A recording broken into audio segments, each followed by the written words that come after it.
Thank you, Senator Leahy. And now Senator Graham. Here we go. Thank you, Judge. Again, congratulations. I want to talk to you a little bit about family and faith because in your opening statement and the people who introduced you to the committee, there was very glowing praise of you as a person, a good friend. You have a wonderful family. You should be proud, and your faith matters to you. What faith are you, by the way? Senator, I am Protestant. Kind of a weird question, isn't it? Okay. Name your religion. Okay. Could you fairly judge a Catholic?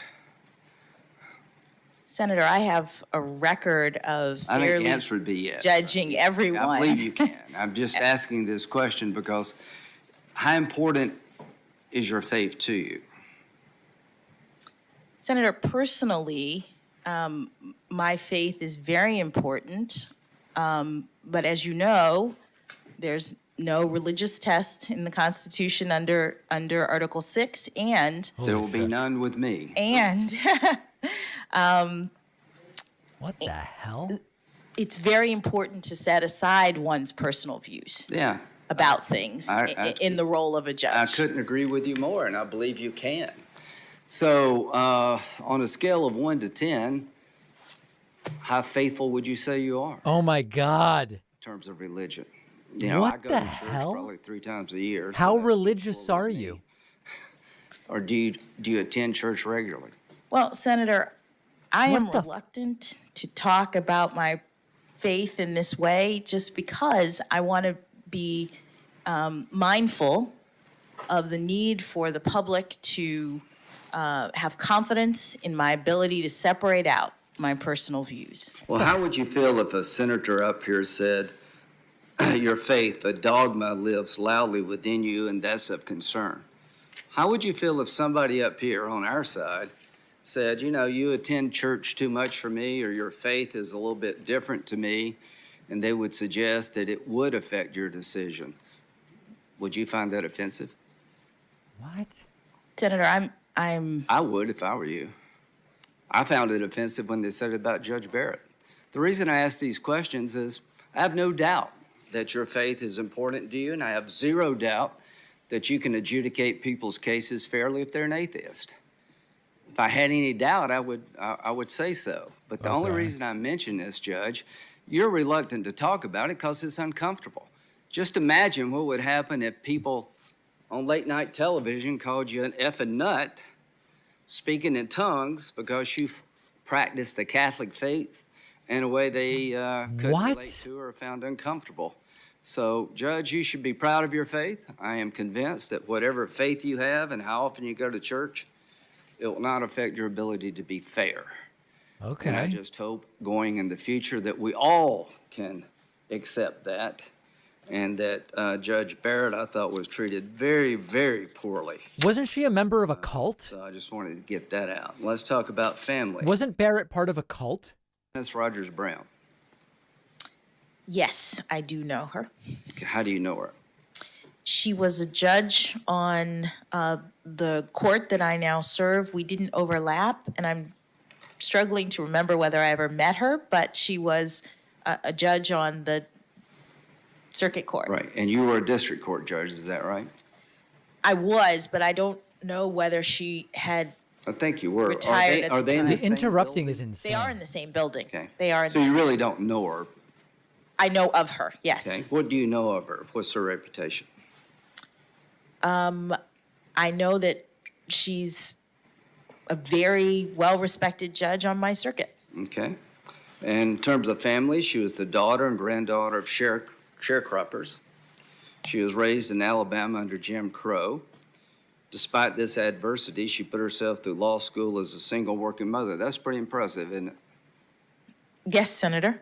Your background is very impressive. Ted Cruz is going to have his work cut out for him. If family mattered, we would not have done to her what was done to her here in the United States Senate. Do you realize that she was filibustered for 2 years when she was appointed to the D.C. Circuit? A porn. I didn't know that. Did you know that Joe Biden actively filibustered Janice Rogers Brown? I did not know that. Did you know that he told Face the Nation, if Bush nominates her for the Supreme Court, I can assure you that would be a very, very, very difficult fight, and she probably would be filibustered. Is that news to you, too? Yes. Okay.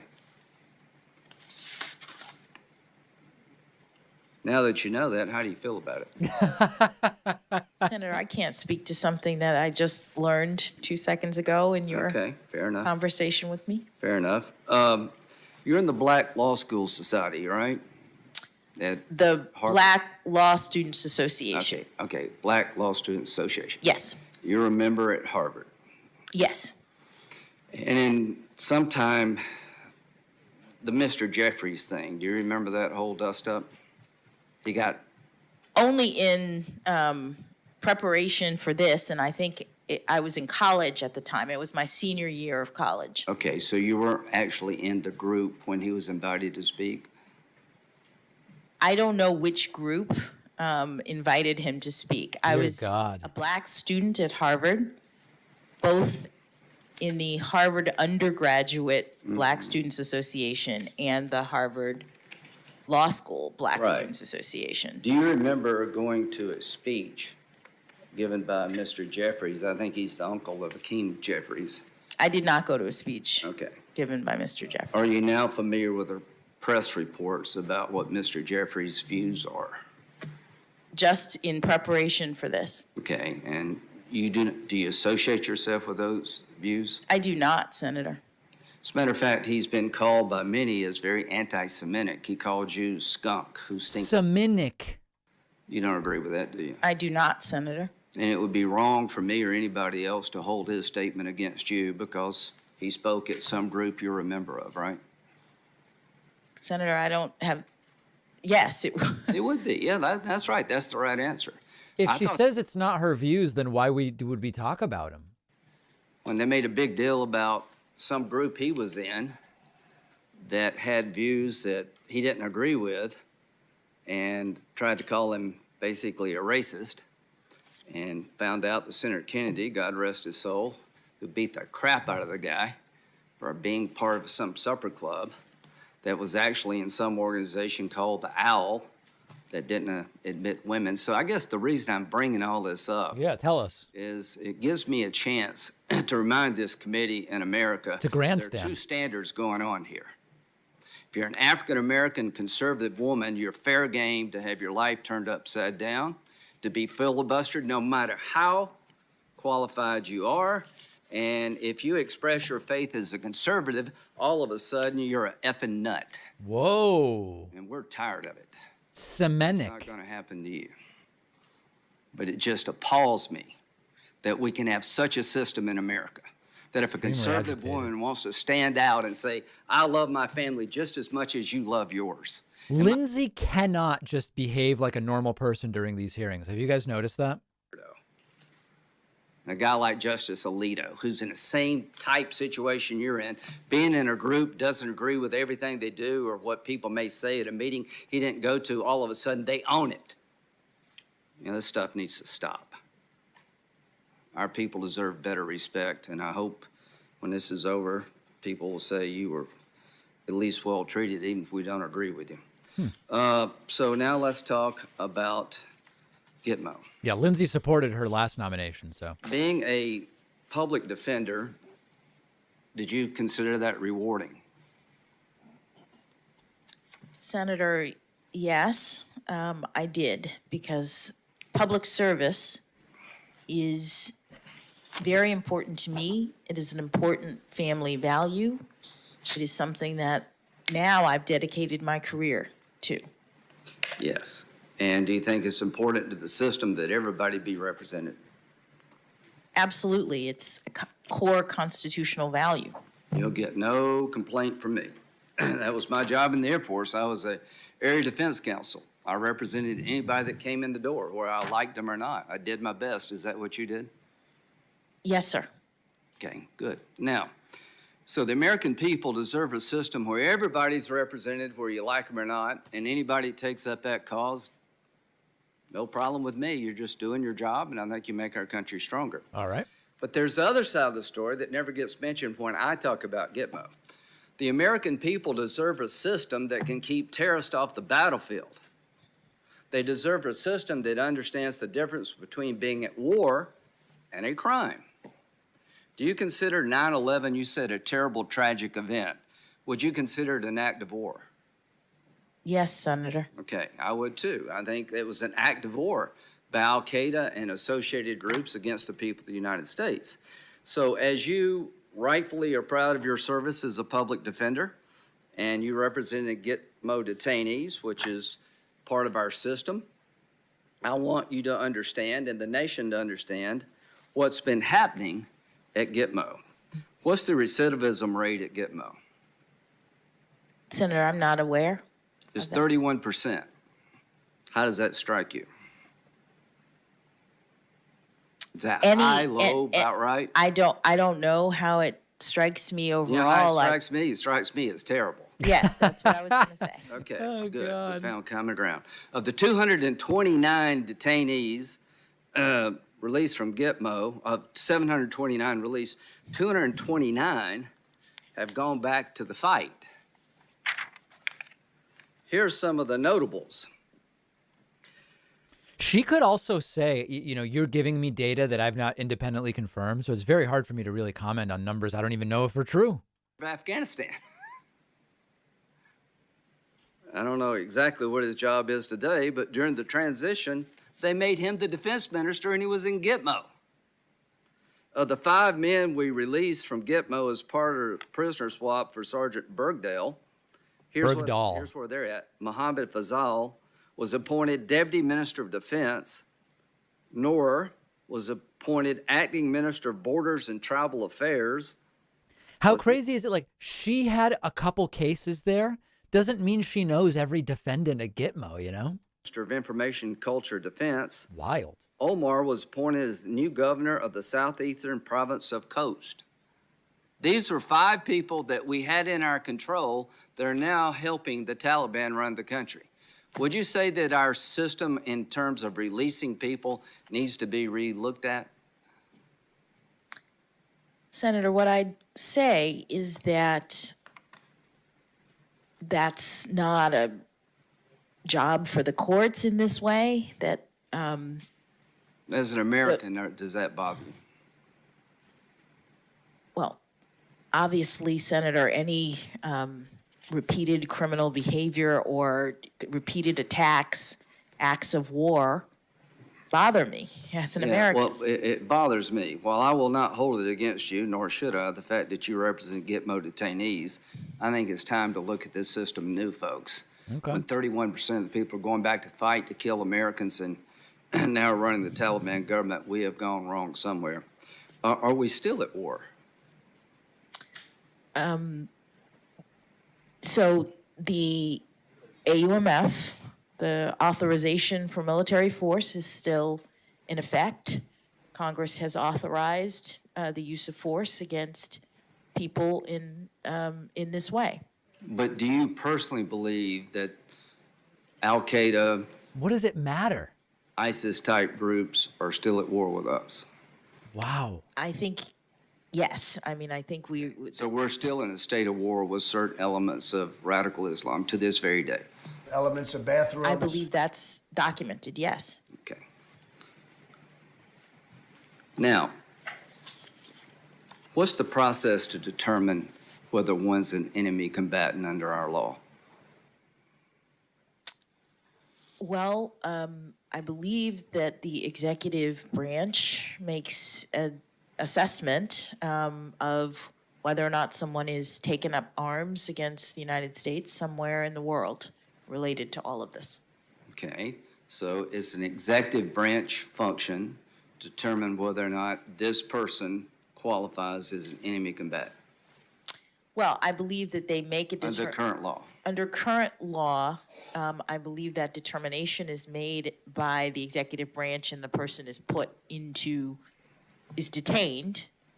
And then the question becomes whether they are able to bring some sort of legal challenge to that They have a habeas determination. right. Yes. Okay, so the law is that the executive branch determines if you're an enemy combatant. And under our law, you can appeal that decision to a federal court through habeas. Is that correct? I believe that's correct. Okay. Is it your view that we can hold enemy combatants as long as they're a threat to the United States? I believe that's what the Supreme Court has determined. Okay. Did you argue that that should not be the case before in an amicus brief? I'm trying to think. I had 2 amicus briefs that I worked on, or 3 technically, but 2 different cases. Well, we'll have another visit tomorrow. So Yes. Go back and check. Yes, I'm pretty sure that in your brief, you argued that the executive branch should not have the ability to hold an enemy combatant indefinitely. You need to try them through some process or release them. yes, Senator, as you were But you should. talking, my clients, the Cato Institute, the Rutherford Institute, and the Constitution Project, made that argument and asked me to draft their brief. Yes. Well, do you agree with that argument? Senator, my responsibility was to make my clients' arguments, and as a nominee to the Supreme Court, that's the kind of issue. The Supreme Well, Court did not address that issue. They, in fact, the case became moot. Did you organize an effort to get 20 judges to file a brief with the Supreme Court on this issue? Not on that issue, no, On Senator. another issue? Yes, Senator. Okay, did you actively go out and recruit 20 judges to help you file a brief on another issue regarding law of war detention? Not technically. What do you mean by that? What I mean is that I was at Morrison and Forster, which was my law firm, in the Supreme Court and appellate group. One of the partners at Morrison and Forster was boy. a former federal judge who wanted to make this argument and who said, I have former federal judges who are friends of mine who would like to join with me to make this argument. So I worked with her, a partner at my firm who was a former federal judge, to make. It was her idea to get former judges to write this, Yes. not yours? Yes. And you just helped in the implementation of that idea? So, Senator, as a member of the Supreme Court and appellate group in a law firm, that is the practice. Right, now I'm asking you, Amicus practice, yes. It wasn't your idea, it was somebody else? Yes. Okay.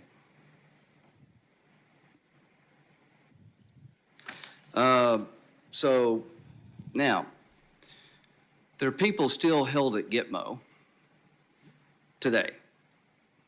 Do you understand that? Yes. Okay. Understand. What system is in place regarding their future? I am not aware of the system right now. I'm not sure exactly Well, what you let me mean. tell you what it is. Yes. There's a periodic review process made up of an interagency where they go through the files of these folks and they determine whether or not they still present a threat to the United States or the world at large. And I think it's 6 months, maybe a year. But that goes on, at least on an annual basis. And if there's a determination that this person still represents a threat to the United States, they're continued to be confined. That's the way the system works. Are you okay with that? Okay. As a with it. policy matter, Senator, I'm not speaking to my As a- views. That's my understanding is that the periodic review Yeah. system is an executive branch determination of whether or not they're going to continue to hold people that they. Does that make sense to you as a way to deal with these detainees? Senator, I'm not in a position to speak to the policy or the discretion of the executive branch regarding how they're going to handle detainees. The reason I mention it is because in one of the briefs, you argued that the executive branch doesn't have that option. That if you had had your way, the executive branch could not do periodic reviews about the danger the detainee presents to the United States. They would have to make a decision of trying them or releasing them. Is that not accurate? Respectfully, Senator, it was not my argument. I was filing an amicus brief on behalf of clients, including the Rutherford Institute, the Cato Institute, and the Constitution Project, who... When you sign on to a brief, does it not become your argument? It does not, Senator. If you are an attorney and you are representing a client in amicus... Is that your position when you were in private practice? I mean, you sign on to this brief making this... It's not a perfect analogy, but it's like, does the argument that a defense attorney makes in a murder case literally represent like their personal opinion of what happened? I mean... Like that. Now, this is voluntary. Nobody's making you do this. Oh, Senator, I would refer you to the same sorts of statements that Chief Justice Roberts made when he came before the committee, which is that lawyers represent clients. I get that. I'm not holding the client's What an views asshole. against you. The people you're representing at Gitmo, they deserve representation. But this is a amicus brief where you and other people try to persuade the court to change policy. The policy I described is a periodic review. If the court had taken the position argued in the brief that you signed upon, we'd have to release these people or try them, and some of them, the evidence we can't disclose because it's classified, you're putting America in an untenable position. This is not the way you fight a war. If you tried to do this in World War II, they'd run you out of town. We hold enemy combatants as long as they're a threat. There's no magic passage of time that you got to let them go. So my question is very simple. Do you support the idea, did you support then the idea that indefinite detention of an enemy combatant is unlawful? Respectfully, Senator, when you are an attorney and you have clients who come to you, whether they pay or not, you represent their positions before the court. I'm sure everybody at Gitmo wants out. No, I got that. This is an amicus brief, What and a I just don't understand what you're saying, quite frankly. I'm not holding it against you because you represented a legal position I disagree with.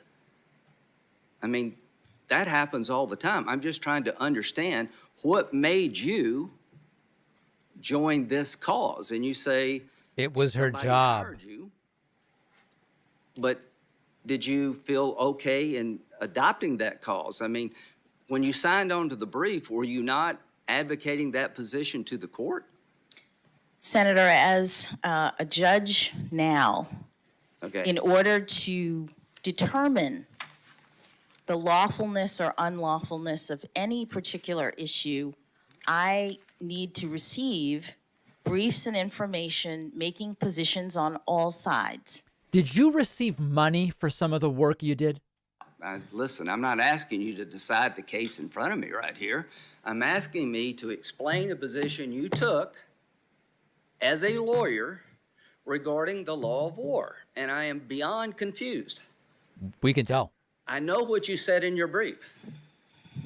Whether I agree with it or not, it's not the point. I just want you to understand that it's important for all of us to know where you were coming from. If that brief had been accepted by the court, it would be impossible for us to fight this war. Because there's some people going to die in jail in Gitmo and never go to trial for a lot of good reasons, because the evidence against... He doesn't agree with the argument that her clients were making. She wrote the brief. Doing is saying that you engaged in hostile activities against the United States, that you are an enemy combatant under our law, and you will never be released as long as you're a danger until the war is over or you're no longer a danger. That's the difference between fighting a crime and a war.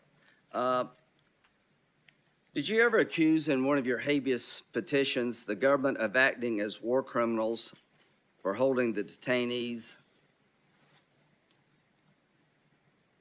That the holding of the detainees by our government, that we were acting as war criminals?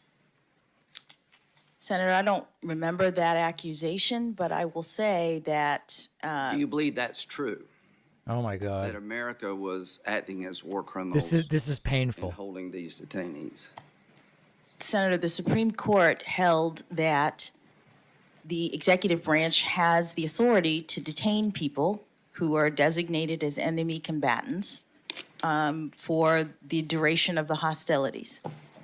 And what I was doing in the context of the habeas petitions at this very early stage in the process was making allegations to preserve issues on behalf of my clients.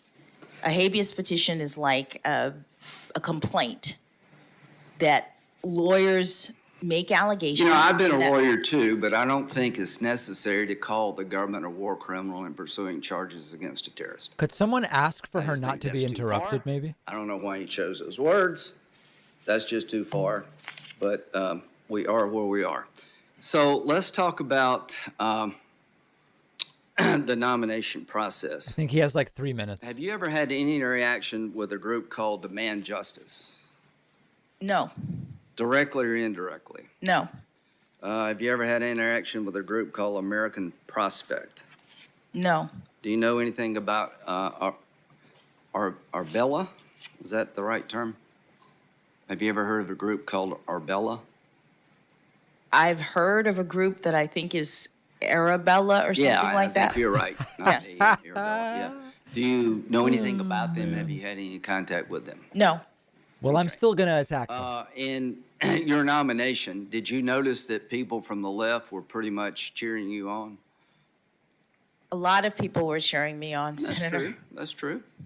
Did you know that a lot of people from the left were trying to destroy Michelle Childs? Did you notice that? Senator, a lot of people were supporting various people for this nomination. So you're saying you didn't know there was a concerted effort to Why would it matter? disqualify Judge Childs from South Carolina because she was union-busting, unreliable Republican in disguise? No, Senator. Senator, I'm a sitting judge. I was Yeah, focused but on my the- cases. Well, the answer is no, I didn't know that. No, I didn't know that. Would it bother you if that happened? Not if it were true. Senator, it is troublesome that people are or were doing things related to I think The that's the nomination. best way to say it. People have a right to speak out and pick the person of their choice. But all I can say is that if you miss the fact that there was an organized effort, well, here's President Biden has only a certain amount of political capital for keeping his party united. If he needlessly angers progressives on this Have we SCOTUS learned anything from Lindsey's questions? for him down the line, Jeff Hauser, revolving door projects. Let's see. We've learned a lot about him, yeah. I just got so many quotes. It's difficult to imagine someone with a record like Judge Childs winning votes from criminal justice advocates like If Senator. your view is that the hearing is to assess this nominee's qualifications, what third parties said about someone who wasn't nominated doesn't seem relevant to her. Let's see. Picking her, Childs, would demoralize the base, side with corporate America. The fact that Lindsey Graham is vouching for her should give the White House pause. Our revolution, Joseph Gervangi, or whatever his name is, I'm sorry about that, Joseph. He's Bernie Sanders' PAC director. You didn't know that all these people were declaring war on Judge Childs? Senator, I did not. Okay. Well, no, I'm not saying you did. You said you didn't know. You I'll should take say it. I'm here to give my views on my qualifications. It has nothing to do with me. What is your judicial philosophy? So I have a methodology that I use in my cases in order to ensure that I am ruling impartially. You should repeat the same And 3 points. Your judicial philosophy is to rule impartially. No, my judicial philosophy is to rule impartially and to rule consistent with the limitations on my authority as a judge. And so my methodology actually helps me to do that in every case. So you wouldn't say that you're an activist judge? I would not say that. Okay. So we'll have 20 minutes more later on, but here's what I would say. Every group that wants to pack the court, that believes this court is a bunch of right-wing nuts that are going to destroy America, That's true. that consider the Constitution trash all wanted you picked. And this is all I can say, is the fact that so many of these left-wing radical groups that would destroy the law as we know it declared war on Michelle Childs and supported you is problematic for me. Thank you. Thank you, Senator Graham. Let me mention a few points here. Congressman Jim Clyburn was a strong supporter of Michelle Childs, and now I believe he is publicly supporting your nomination. And Michelle Childs has been nominated by President Biden to be a circuit judge, and she will be considered by this committee as quickly as possible. On the issue of Guantanamo, there are currently 39 Guantanamo detainees remaining. The annual budget for Guantanamo is $540 million per year, which means each of these detainees is being held at the expense of $12 or $13 million per year. Wow. If they would be incarcerated at Florence, Colorado, the Supermax prison, federal prison, the amount would be dramatically less. Since 9/11, nearly 1,000 convicted in the United States on terrorism charges. Since 2009, with the beginning of the Obama administration, the recidivism rate of Guantanamo detainees released is 5%. Mr. Chairman, according to the Department, Director of National Intelligence, is 31%. Somebody is wrong here. If you're going to talk about what I said, I'm going to respond to what you said. If we close Gitmo and move them to Colorado, do you support indefinite detention under the law of war for these detainees? I would just say I'm giving the facts, and The answer is no. I want to make sure that it's clear. The 31% you referred to goes back to the year 2009? 2000. What does it matter when it goes back to? We had them and they got loose and they started killing people. They got Well, I loose. could just say that. If you're one of the people suggest- killed in 2005, does it matter to you when we release them? Suggest that a president of your own party released him in. I'm suggesting the Creating that system has danger. failed miserably, and advocates to change this system, like she was advocating, would destroy our ability to protect this country. We're at war. We're not fighting a crime. This is not some passage of time event. As long as they're dangerous, I hope they all die in jail if they're going to go back and kill Americans. It won't bother me one bit if 39 of them die in prison. That's a better outcome than letting them go. And if it costs $500 million to keep them in jail, keep them in jail, because they're going to go back to the fight. Look at the friggin' Afghan government. It's made up of former detainees and Gitmo. This whole thing by the left about this war ain't working. Let me also note that Larry Thompson, who served as Deputy Attorney General under President God, what a George clown. W. Bush, Orrin Kerr, What a clown. Special Counsel, Viet Den, who served as Assistant Attorney General for Legal Policy in the George W. Bush administration, John Bellinger, and former D.C. Circuit Judge, Solicitor General, and Independent Counsel Ken Starr. I think he just rage Also quit. prominent conservative lawyers signing a letter defending attorneys who represented Guantanamo Bay detainees. I don't believe that we should associate that activity as being inconsistent with our constitutional values.